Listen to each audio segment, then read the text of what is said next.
Welcome to the farming Telugu. February 18 తారీఖు అంటే మొన్న రైతులందరూ రైతు భరోసా డబ్బులు తెలంగాణ రైతుల అకౌంట్స్లో పడతాయనుకున్నారు. కానీ మరోసారి రైతు భరోసా వాయిదా పడింది. తెలంగాణలోని రైతుల పెట్టుబడి సాయం రైతు భరోసా డబ్బులు ఎప్పుడు అకౌంట్స్లో పడతాయి? అందరిలోనూ ఇదే క్వశ్చన్ అండి. తెలంగాణ ప్రభుత్వం ఒక అప్డేట్ ఇచ్చింది.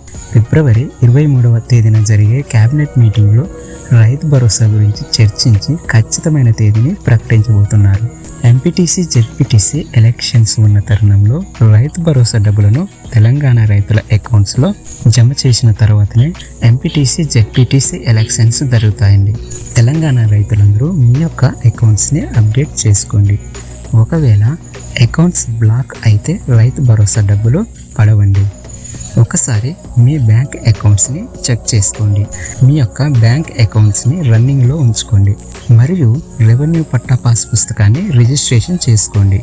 రిజిస్ట్రేషన్ చేసుకోకపోతే మీ యొక్క ఆధార్ కార్డ్ పట్టా పాస్ పుస్తకాన్ని తీసుకొని అగ్రికల్చర్ ఆఫీస్కి ఏఓ ఆఫీస్కి వెళ్తే అక్కడ రెవెన్యూ పట్టా పాస్ పుస్తకాన్ని రిజిస్ట్రేషన్ చేస్తారు. ఈ విషయాన్ని తప్పకుండా అందరికీ తెలియచేయండి. మన వీడియోని షేర్ చేయండి. ఈ వీడియో ఇన్ఫర్మేటివ్గా అనిపిస్తే తప్పకుండా లైక్ చేయండి. ధన్యవాదములు.